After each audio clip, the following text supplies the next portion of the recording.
नमस्कार दोस्तों, स्वागत है आप सभी का आपके अपने यूट्यूब चैनल छत्रसाल एकेडमी के इस नए एपिसोड में। दोस्तों आज के इस वीडियो में हम लोग जीके जीएस के टॉप 35 क्वेश्चन देखने वाले हैं। दोस्तों ये 35 क्वेश्चन आपके किसी न किसी गवर्नमेंट एग्जाम में पूछे गए हैं। काफ़ी इंपॉर्टेंट क्वेश्चन है, इसलिए दोस्तों वीडियो को पूरा अंत तक जरूर देखिएगा। और दोस्तों आपको सभी प्रश्नों के जवाब कमेंट बॉक्स में बताना है। और दोस्तों वीडियो के अंत में ये भी बताना है कि आपने 35 में से कितने प्रश्नों के सही जवाब दिए हैं। और दोस्तों यदि आपको इसकी पीडीएफ चाहिए तो वीडियो के अंत में आपको इसकी पीडीएफ प्रोवाइड कर दी जाएगी। चलिए दोस्तों आज का पहला प्रश्न देखते हैं। पहले प्रश्न में दिया गया है, भारत ने पहली औद्योगिक नीति की घोषणा किस वर्ष में की थी। दोस्तों भारत ने अपनी पहली औद्योगिक नीति की घोषणा किस वर्ष में की थी, यह आपको बताना है।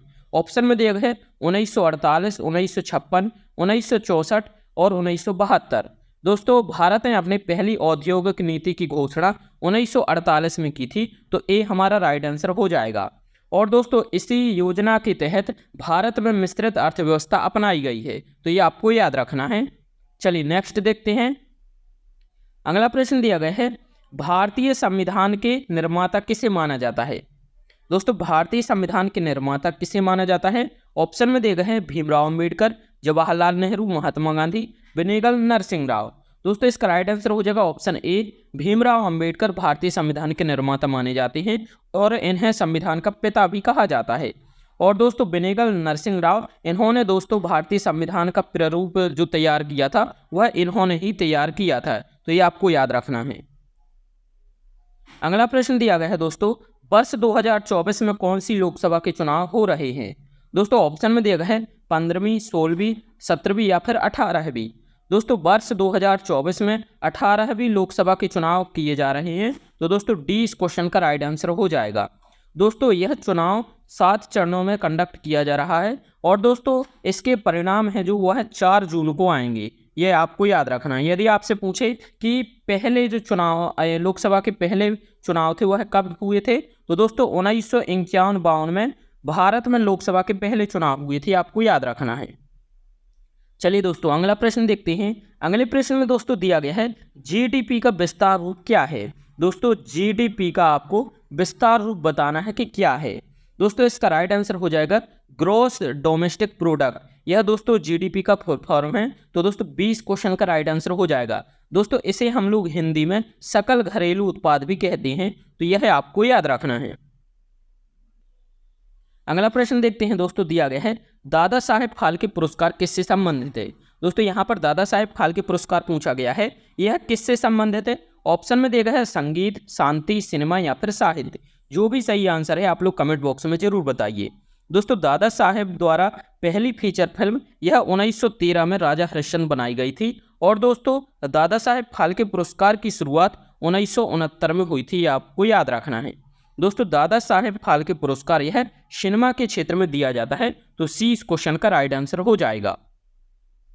चलिए नेक्स्ट देखते हैं। नेक्स्ट क्वेश्चन दिया गया है दोस्तों, किसे क्विक सिल्वर भी कहा जाता है। दोस्तों क्विक सिल्वर यह किसे कहा जाता है। ऑप्शन में देखा तांबा, पारा, जिंक या फिर एल्यूमिनियम। दोस्तों यदि आपको आंसर पता है तो कमेंट करके जरूर बताइए। इसका दोस्तों राइट आंसर हो जाएगा ऑप्शन नंबर बी, पारा को दोस्तों क्विक सिल्वर भी कहा जाता है। दोस्तों पारा जिसे हम लोग मरकरी भी कहते हैं, इसका परमाणु क्रमांक 80 है, यह आपको याद रखना है। अगला प्रश्न दिया गया है दोस्तों, बौद्ध धर्म के संस्थापक कौन हैं। दोस्तों बौद्ध धर्म के संस्थापक कौन हैं। ऑप्शन में देखा है ब्रह्मा जी, महावीर स्वामी, गौतम बुद्ध या फिर दलाई लामा। दोस्तों बौद्ध धर्म के संस्थापक गौतम बुद्ध जी है, तो सी इस क्वेश्चन का राइट आंसर हो जाएगा। दोस्तों गौतम बुद्ध का जन्म कहाँ पर हुआ था, तो दोस्तों लुम्बिनी नेपाल में कब हुआ था, 563 ईस्वी पूर्व में हुआ था। और दोस्तों इन्होंने बौद्ध धर्म की स्थापना की है।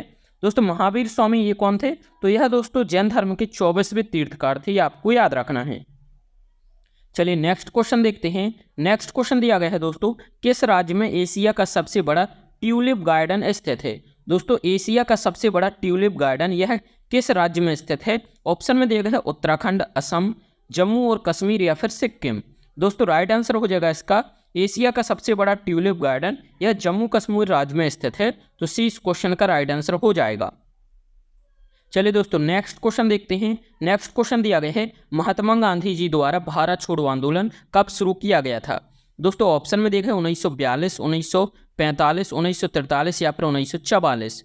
दोस्तों महात्मा गांधी जी के द्वारा भारत छोड़ो आंदोलन यह दोस्तों 8 अगस्त 1942 में शुरू किया गया था, तो यह आपको याद रखना है। और दोस्तों इसी आंदोलन में करो या मरो का नारा गांधी जी के द्वारा दिया गया था, तो यह भी आपको याद रखना है।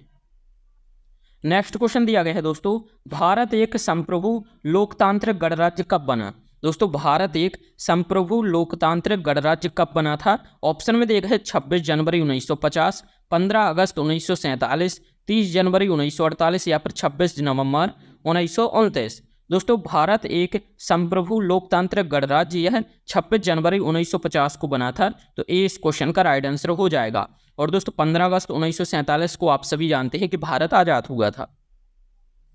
नेक्स्ट दिया गया है, भारतीय संविधान सभा की पहली बैठक की अध्यक्षता किसने की थी? दोस्तों भारतीय संविधान सभा की पहली बैठक की अध्यक्षता किसने की थी? ऑप्शन में देखा है जवाहरलाल नेहरू, राजेंद्र प्रसाद, सच्चिदानंद सिन्हा या फिर बी.आर. अम्बेडकर।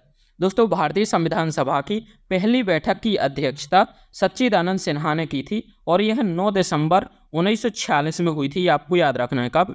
9 दिसंबर 1946 में संविधान सभा की पहली बैठक हुई थी, जिसकी अस्थायी अध्यक्षता सच्चिदानंद सिन्हा के द्वारा की गई थी। और बाद में 13 दिसंबर 1946 में बैठक हुई थी, जिसमें राजेंद्र प्रसाद को संविधान सभा का अस्थायी अध्यक्ष चुन लिया गया था, तो यह आपको याद रखना है। चलिए नेक्स्ट देखते हैं। नेक्स्ट क्वेश्चन दिया गया है, एशियाई खेलों में स्वर्ण पदक जीतने वाली पहली भारतीय महिला कौन थी? दोस्तों एशियाई खेलों में स्वर्ण पदक जीतने वाली पहली भारतीय महिला कौन थी? ऑप्शन में दिया गया है साइनी इब्राहिम, सुनीता रानी, पी.टी. उषा या फिर कमलजीत संधू। दोस्तों इसका राइट आंसर हो जाएगा कमलजीत संधू। यह दोस्तों एशियाई खेलों में स्वर्ण पदक जीतने वाली पहली भारतीय महिला है, तो डी इस क्वेश्चन का राइट आंसर हो जाएगा। और दोस्तों इन्होंने 1970 में पहली बार स्वर्ण पदक जीता था एशियाई खेलों में, तो यह आपको याद रखना है। एशियाई खेलों की शुरुआत कब हुई थी? तो दोस्तों 1951 में नई दिल्ली में एशियाई खेलों की शुरुआत हुई थी, ये आपको याद रखना है।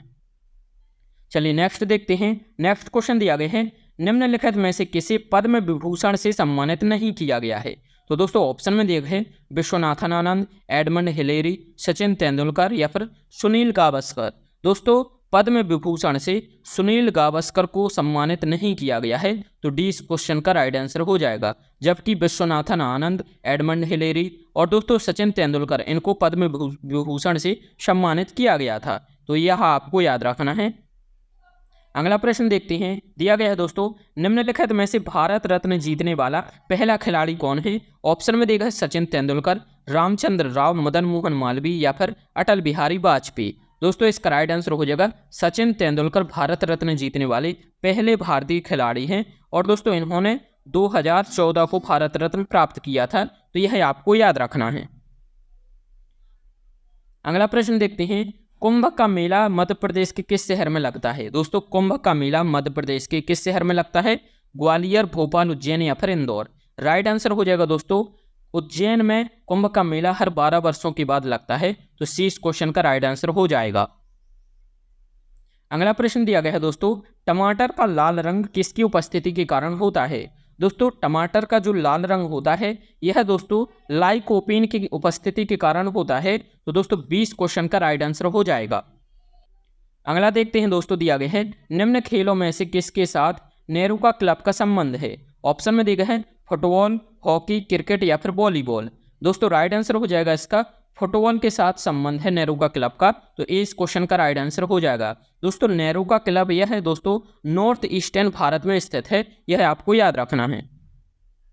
अगला देखते हैं, दिया गया है मंगल ग्रह के कितने उपग्रह है, जिसे हम लोग चंद्रमा कहते हैं, जिस पृथ्वी का एकमात्र उपग्रह चंद्रमा है, उसी प्रकार मंगल के उपग्रह कितने हैं? तो राइट आंसर हो जाएगा इसका 2। मंगल के 2 उपग्रह हैं, जिसे हम लोग फीबोस और टीमोस कहते हैं, तो यह 2 आपको याद रखना है मंगल के उपग्रह। अगला प्रश्न दिया गया है दोस्तों, मोहम्मद अली जिन्नाह को कौन सी उपाधि दी गई थी? ऑप्शन में दिया गया है दोस्तों, मसीहा ए पाकिस्तान, कायम ए आजम, पाकिस्तान का पिता, इनमें से कोई नहीं। दोस्तों रेलवे ग्रुप डी में यह क्वेश्चन पूछा गया था 2019 में, मोहम्मद अली जिन्नाह को कौन सी उपाधि दी गई थी? राइट आंसर हो जाएगा इसका दोस्तों बी, कायम ए आजम की उपाधि दी गई थी मोहम्मद अली जिन्नाह को। इंपोर्टेंट क्वेश्चन है, 2019 में रेलवे ग्रुप डी में पूछा गया है। अगला देखते हैं, दिया गया है दोस्तों, निम्नलिखित में से किस खेल के साथ बटरफ्लाई स्ट्रोक शब्द जुड़ा है? दोस्तों बटरफ्लाई स्ट्रोक शब्द किस खेल से जुड़ा है? ऑप्शन में दिए गए हैं दोस्तों, तैराकी, मुक्केबाजी, कुश्ती या फिर नौका दौड़। राइट आंसर हो जाएगा दोस्तों तैराकी से जुड़ा है बटरफ्लाई स्ट्रोक शब्द, तो ए इस क्वेश्चन का राइट आंसर हो जाएगा। नेक्स्ट क्वेश्चन देखते हैं, दिया गया है, प्रसिद्ध सोमनाथ मंदिर कहाँ स्थित है? दोस्तों प्रसिद्ध सोमनाथ मंदिर यह कहाँ पर है? ऑप्शन में देखा तमिलनाडु, राजस्थान, उत्तर प्रदेश या फिर गुजरात। दोस्तों प्रसिद्ध सोमनाथ मंदिर यह गुजरात में स्थित है, तो डी इस क्वेश्चन का राइट आंसर हो जाएगा। नेक्स्ट देखते हैं, नेक्स्ट दिया गया है, कौन सी ब्रिटिश की ग्रीष्मकालीन राजधानी थी? दोस्तों ब्रिटिशों की ग्रीष्मकालीन राजधानी कौन सी थी? तो राइट आंसर हो जाएगा इसका शिमला ब्रिटिशों की ग्रीष्मकालीन राजधानी थी, तो सी इस क्वेश्चन का राइट आंसर हो जाएगा। नेक्स्ट दिया गया है दोस्तों, गति का दूसरा समीकरण स्थिति और किसके बीच संबंध दर्शाता है? दोस्तों गति का दूसरा समीकरण स्थिति और समय के बीच संबंध दर्शाता है, तो 20 क्वेश्चन का राइट आंसर हो जाएगा। नेक्स्ट दिया गया है दोस्तों, विद्युत धारा की एसआई इकाई क्या होती है? दोस्तों विद्युत धारा की एसआई इकाई क्या होती है? ऑप्शन में दिए गए हैं ओम, वोल्ट, ओम मीटर या फिर एम्पियर। दोस्तों विद्युत धारा की एसआई इकाई एम्पियर होती है, तो डी इस क्वेश्चन का राइट आंसर हो जाएगा। चलिए नेक्स्ट क्वेश्चन देखते हैं, दिया गया है, भारत का कौन सा राज्य रबर का अग्रणी उत्पादक है? दोस्तों रबर का अग्रणी उत्पादक राज्य कौन सा है? ऑप्शन में देखा केरल, तेलंगाना, हिमाचल प्रदेश या फिर तमिलनाडु। राइट आंसर हो जाएगा दोस्तों इसका केरल राज्य रबर का सबसे ज्यादा उत्पादक है, तो ए राइट आंसर हो जाएगा। अगला देखते हैं, दिया गया है, भारत में राष्ट्रीय हिंदी दिवस कब मनाया जाता है? दोस्तों भारत में राष्ट्रीय हिंदी दिवस यह दोस्तों 14 सितंबर को मनाया जाता है, तो सी इस क्वेश्चन का राइट आंसर हो जाएगा 14 सितंबर। नेक्स्ट देखते हैं, नेक्स्ट क्वेश्चन दिया गया है, निम्नलिखित में से किसको 2015 में भारत रत्न से सम्मानित किया गया था? दोस्तों 2015 में भारत रत्न से सम्मानित किसे किया गया था? तो दोस्तों राइट आंसर हो जाएगा इसका अटल बिहारी वाजपेयी। तो दोस्तों डी इस क्वेश्चन का राइट आंसर हो जाएगा अटल बिहारी वाजपेयी और दोस्तों मदन मोहन मालवीय, इन दो लोगों को भारत रत्न से सम्मानित किया गया था 2015 में, तो दोस्तों डी इस क्वेश्चन का राइट आंसर हो जाएगा। नेक्स्ट क्वेश्चन देखते हैं दोस्तों, दिया गया है, साहित्य अकादमी मुख्यालय भारत के किस शहर में स्थित है?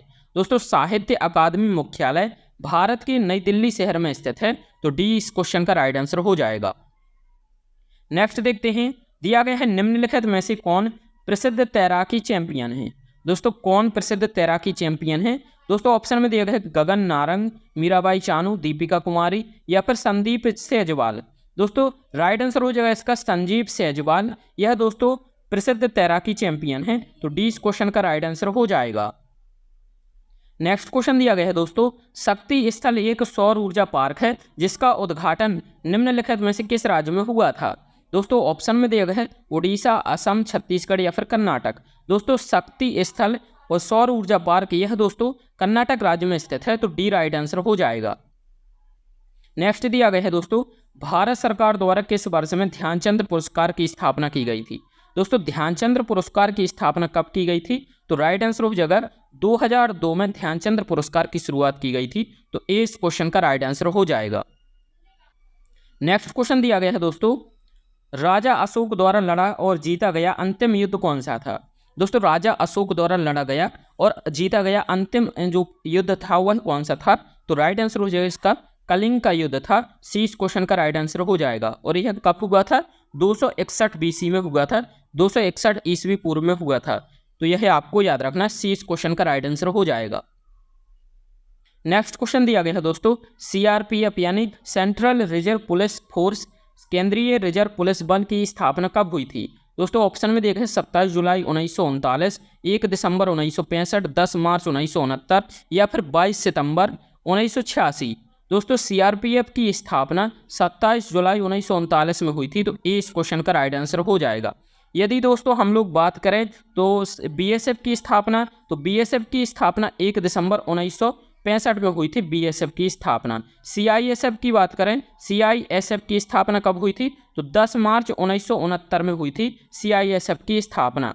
और दोस्तों यदि हम लोग पूछे एनएसजी यानी नेशनल सिक्योरिटी गार्ड, इसकी स्थापना कब हुई थी? तो 22 सितंबर 1986 में एनएसजी की स्थापना हुई थी। बीएसएफ का full form border security force है। सीआईएसएफ का full form central industrial reserve police force है। तो यह आपको सभी याद रखने हैं, एग्जाम में इनसे क्वेश्चन बन सकता है। अगला प्रश्न दिया गया है दोस्तों, नालंदा विश्वविद्यालय के संस्थापक कौन थे? दोस्तों ऑप्शन में दिया गया है चंद्रगुप्त, विक्रमादित्य, कुमारगुप्त, धर्मपाल या फिर पुष्यगुप्त। दोस्तों नालंदा विश्वविद्यालय के संस्थापक गुप्त वंश के शासक कुमारगुप्त प्रथम के द्वारा की गई थी। तो 20 क्वेश्चन का राइट आंसर हो जाएगा। चलिए नेक्स्ट देखते हैं दोस्तों। नेक्स्ट और आज का अंतिम प्रश्न देखते हैं, निम्नलिखित में से किस देश की विश्व में सबसे लंबी तटरेखा है? ऑप्शन में देखा है ऑस्ट्रेलिया, कनाडा, नॉर्वे या फिर इंडोनेशिया। दोस्तों राइट आंसर हो जाएगा इसका कनाडा देश की सीमा विश्व में सबसे लंबी तटरेखा वाली सीमा है। तो 20 क्वेश्चन का राइट आंसर हो जाएगा। चलिए दोस्तों इसका आंसर आपको कमेंट बॉक्स में बताना है। यह क्वेश्चन आपके लिए तैयार किया गया है। भारत का सर्वोच्च नागरिक सम्मान कौन सा है? भारत रत्न, पद्म विभूषण, पद्म भूषण या फिर पद्मश्री। जो भी सही आंसर है आप लोग कमेंट बॉक्स में जरूर बताइए। और दोस्तों यदि आप लोग इस चैनल पर नए हैं तो चैनल को सब्सक्राइब करके नोटिफिकेशन को ऑन जरूर कर लीजिए। साथ में इस वीडियो को एक लाइक जरूर कर दें। चलिए दोस्तों मिलते हैं अगले वीडियो में। धन्यवाद।